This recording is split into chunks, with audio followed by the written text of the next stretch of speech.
This morning, overall cancer deaths are down, but the disease is on the rise among the aging. Why? We'll hear from renowned cancer researcher Dr. Samuel Waxman on his groundbreaking probes for a cure. Plus, I'm running for Attorney General because I want the families and children in New York State to have the same opportunities that I had. Meet Keith Wofford. He's the Republican candidate for State Attorney General, and his priority, if elected, is to remove the cloud of corruption hanging over the state. Now, from 42nd and 2nd, this is Pix 11 News Close-Up with Marvin Scott. Good morning, everyone. We begin this morning with the hotly contested race for one of the most powerful law enforcement positions in the country, one that's responsible for overseeing Wall Street. Two African Americans, one of them a woman, are seeking to become the next Attorney General of New York. Now, the city's public advocate, Letitia James, is the Democratic candidate, and a political novice, a noted bankruptcy attorney, is challenging her on the Republican line. Ms. James has not been receptive to our invitation to join us on this program. This morning, we're pleased to welcome to Pix 11 News Close-Up Keith Wofford, the Republican hoping to succeed Eric Schneiderman, who resigned the position months ago after sexual abuse charges. So good to have you with us. Great to be here. So let me ask, beginning, how are you going to overcome the obstacles? First of all, the latest Siena poll shows a 14-point deficit for you, low name recognition, and the fact that you are a Republican running in a predominantly blue state. Well, first of all, both candidates are introducing ourselves to the voters. You know, my opponent isn't widely known upstate. I obviously am from there and have a growing familiarity with voters. And really, this is about the message as much as it is about the candidates, which is corruption is costing the people just too much money. It's just costing us a fortune and it's killing us. And that message is a nonpartisan message. You know, people are not aligning around Republican or Democrat based upon who wants there to be more corruption and who wants there to be less. There's a consensus. It's gone on for too long, and it's going to take an outsider to clean it up. And because there's only one outsider in the race, and that's me, we're going to be able to win this election easily. I have to ask you this, because I've covered the corruption for many, many years, and we see what's happened to us recently. We've had Shelley Silver, the Speaker of the Assembly. We had Dean Scalos, the Democratic leader of the Senate, both convicted, appealing those convictions. People before you have promised and pledged, including our governor, we're going to clean up, that we're going to eradicate that cloud of corruption. What is the elixir that you have that makes you feel that you'll succeed? The big difference, and the elixir, is that I'm an outsider. I mean, every 4 years, you're 100% right. The voters have seen career politicians come in, and they promise to do something about this corruption issue. But the fact that you're a career politician makes it virtually impossible to do anything about it. You have to get along with your chums who are in office. You've got to work with them to raise money. You've got to figure out how to get along with them if you want to move up later. And it's that careerism that we've seen over and over.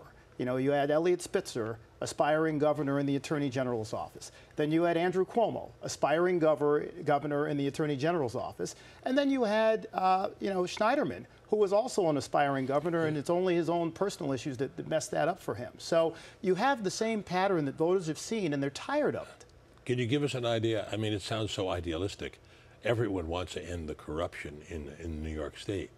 Do you have a specific approach? Do you have some prescription to achieve this? Absolutely. And again, it's not about the inability to do it. It's about the willingness to do it.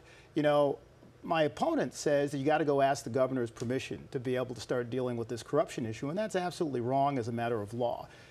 When I go into office, the first thing we're going to do is put a spotlight on what's going on. So we have to start looking at what contracts are being done with people who are contributing money to the politicians.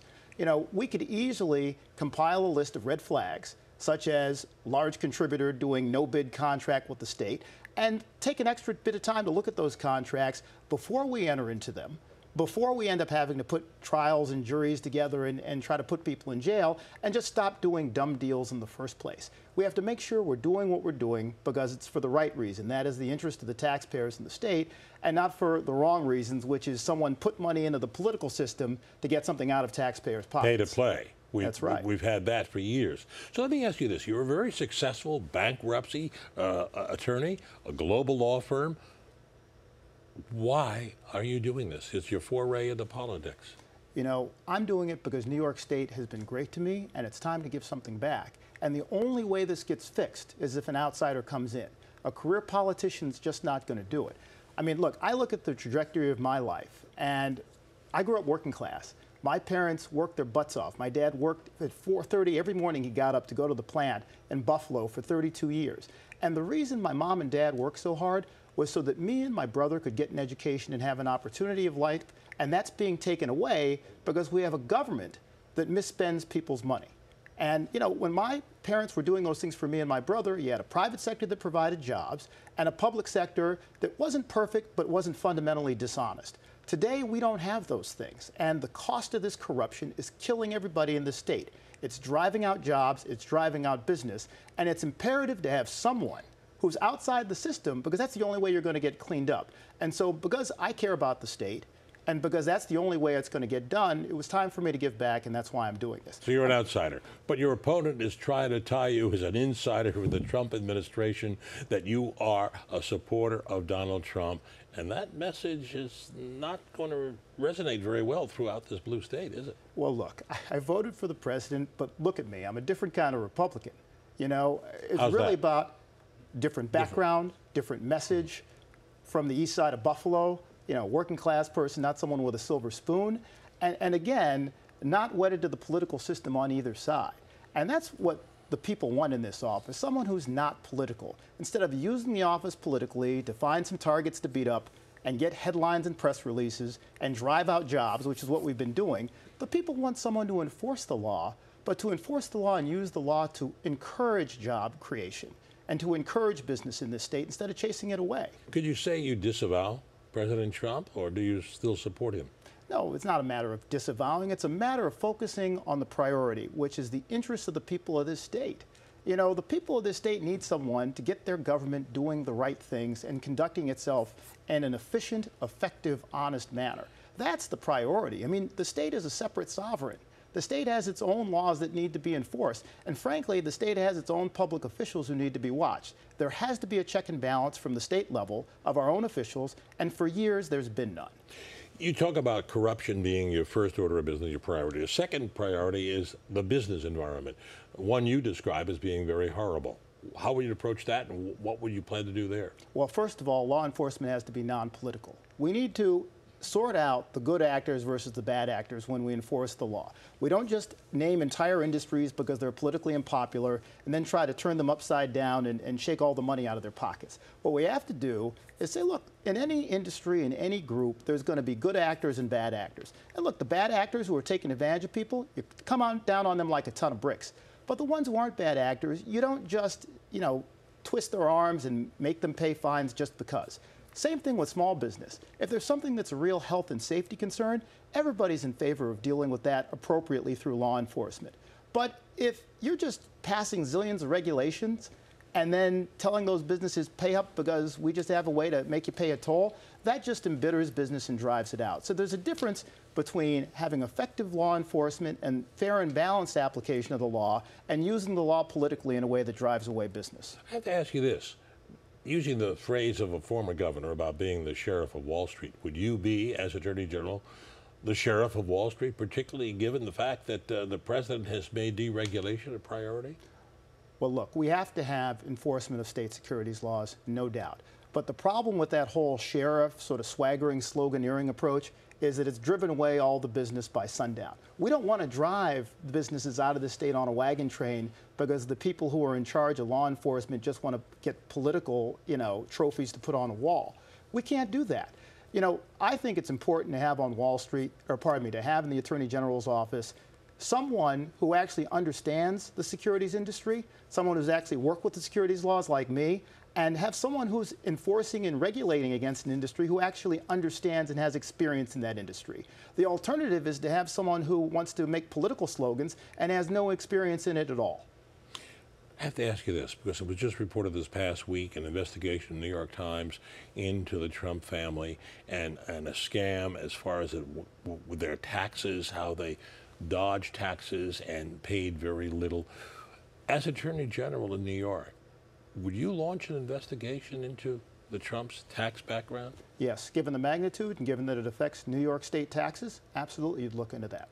And another question is, while we're on the subject of taxes, your opponent has asked you to release your tax returns. Have you? Will you? Won't you? We certainly intend to release my tax information very soon. What about a debate? As many as possible, as soon as possible. Have any been scheduled yet? Not yet. We received an invitation from New York, one which we've accepted, and we've called for at least five statewide debates so that people around the state in each region can hear from each of the candidates about their concerns. We think the people deserve that. Now, in view of in Pennsylvania, the sexual abuse in the diocese and several dioceses there, would you launch an investigation into possibility of sexual abuse in the many dioceses here in New York State? Well, look, I mean, let me start with the most important point, which is that allegations of sexual misconduct and perhaps associated cover-ups are very important and serious to the victims, and those who come forward, their needs need to be respected by law enforcement and by society generally. So in my office, all victims coming forward will be taken seriously. When originally asked this question before the Attorney General started an investigation, we said it would be appropriate for the Attorney General, together with the district attorneys, to move forward. And certainly in light of the Pennsylvania allegations, we think that's appropriate. Mr. Wofford, you've been forthright. Anything I haven't asked you, I'll give you 20 seconds. Look into the camera and make your final pitch. The voters have an opportunity that is new and is special. We have an opportunity to put in an outsider into the Attorney General's office who can actually stand up for the taxpayers. I've spent the last 20 years working hard to make sure that I could protect my clients and do the best job that I could for them. And we need someone with those years of experience who's filed billion-dollar lawsuits and who's actually looked at billion-dollar contracts to be looking out for what the taxpayers' interests are in this state. Keith Wofford, Republican candidate for New York State Attorney General. Thank you very much for joining us. Appreciate it.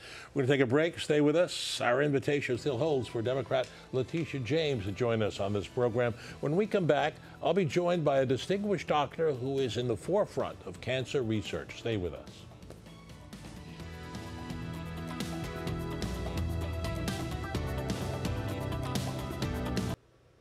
When it comes to cancer, the good news is that overall mortality for most forms of cancer that has decreased.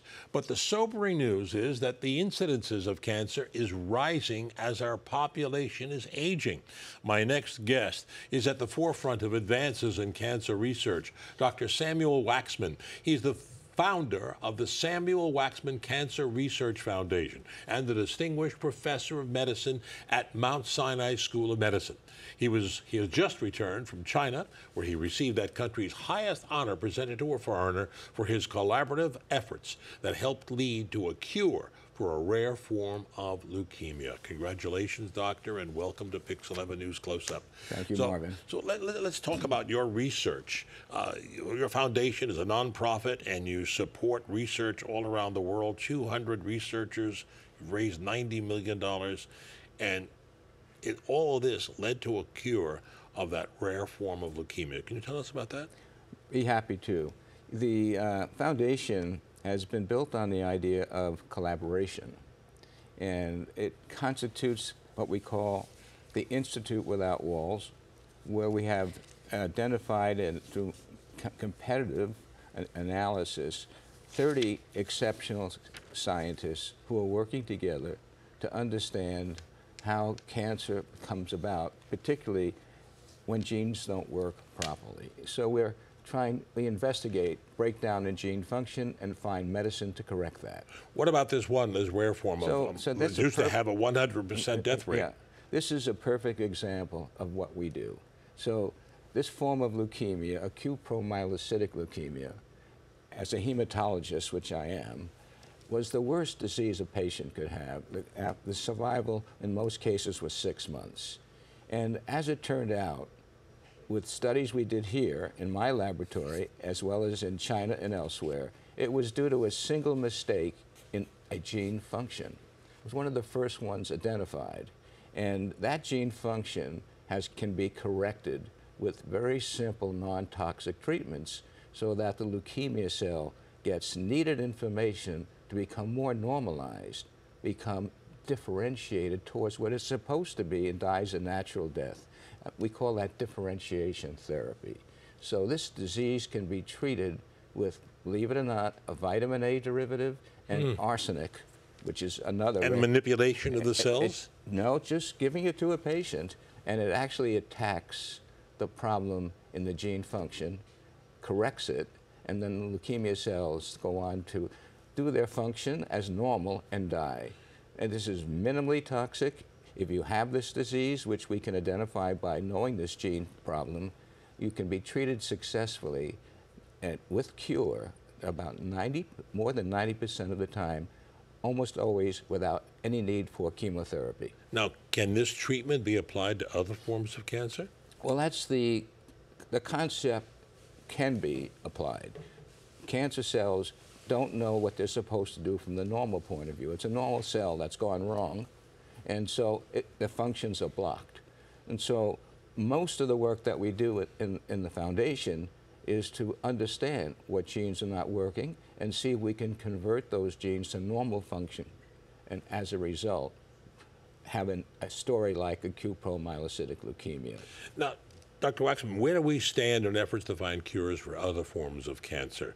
The incidences of cancer, and we're going to get to about why it involves aging in a moment, but where do we stand in the efforts to find cures for those others? Right. So cure is a true statement in some forms of cancer as we speak. What we want to do is make all forms of cancer treatable. That's a big job. Many forms of cancer, most forms of cancer, until the last 10 or 15 years, we had treatments that were not effective. People got them, they had some relief, they paid a price for it, but the end game was, over the last 10 or 15 years, we've now found ways to use more targeted treatments based on science that give better responses, longer responses, and what we might want to call long-term remissions. The other thing is cure. The most dramatic ways of cure are to prevent cancer. And we've had some amazing new discoveries. Advances in preventing it. In preventing it. A couple of examples is the discovery of the HPV virus and the vaccine against that. If every young person would take that, man or woman, child under the age of puberty, the chances are they will not get cervical cancer in women, and a lot of squamous anal cancer will not happen in men. So this is a vaccine for this form of cancer only? Yes, but do for you this virus. Do you see on the horizon, doctor, a vaccine to deal with other forms of cancer? Breast cancer, lung cancer, pancreatic? You see, these forms of cancer are due to a virus. Okay, we know the virus. And so if you have a virus like polio, you can have an antivirus vaccine to prevent it. Most forms of cancer are not caused by virus. So when we talk about vaccine, you should think about vaccination, such as flu. So that's what we're doing in HPV. Another dramatic breakthrough, Marvin, is the eradication of hepatitis C. Just imagine people who have hepatitis C have a reasonable chance of getting liver cancer. We can eradicate that virus with a week or two of medicine, maybe a month, and you can prevent that. So all sounds very promising as the research into cancer continues. I want to continue our conversation to find out, while the mortality rate is down overall, incidence of cancer are rising as we're aging. We'll be right back with Dr. Samuel Waxman.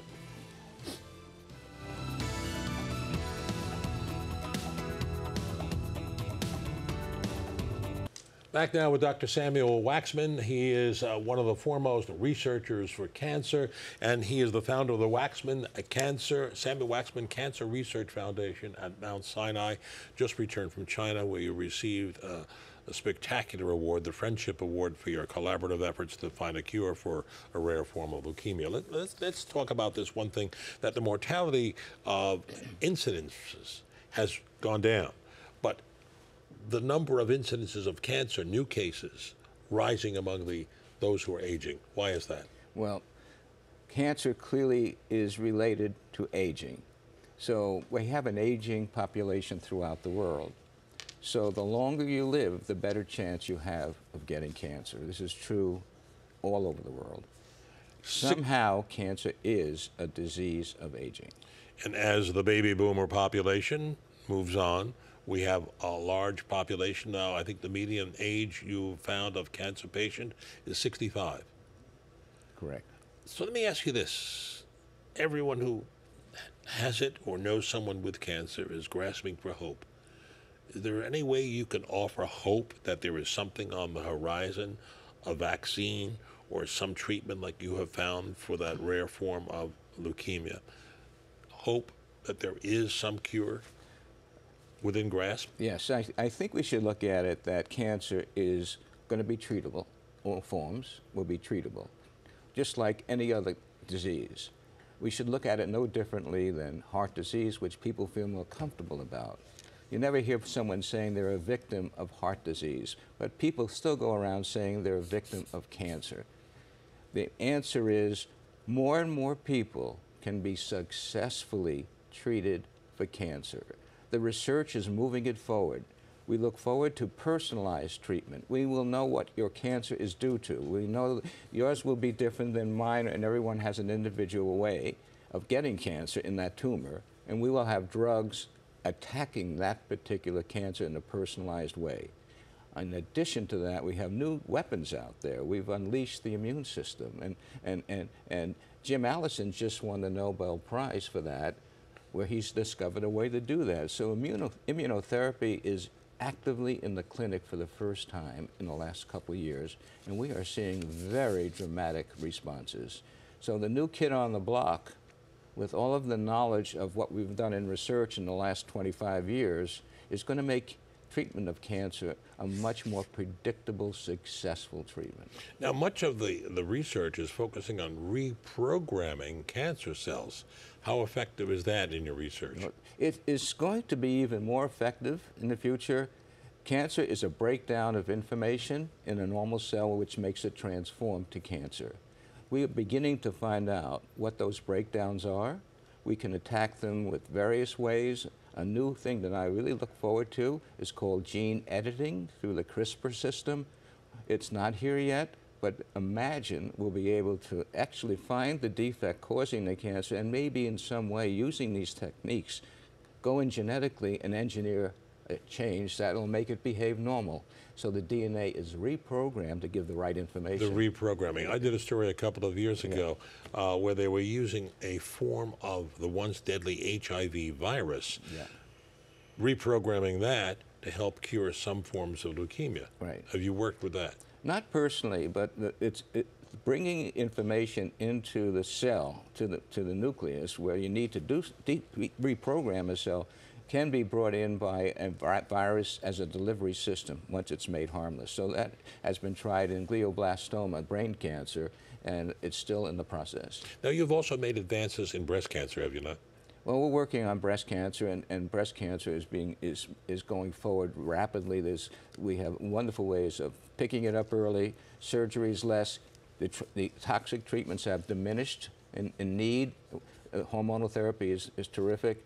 And now newer targeted treatments in breast cancer will give us better hope for people to say, I've been successfully treated for breast cancer. And of course, early diagnosis is always a key. Absolutely. Can you put a prognosis, years, 10, 15, 20 years before we finally see this lick? Let's just say, like they say in baseball, one game at a time. Dr. Samuel Waxman, thank you so much, and congratulations on your award and your outstanding research. And that'll do it for our program for this week. If you have any comments or wish to see this broadcast again, log on to our website, pix11.com/newscloseup. I'm Marvin Scott. Enjoy the rest of your Sunday, everyone.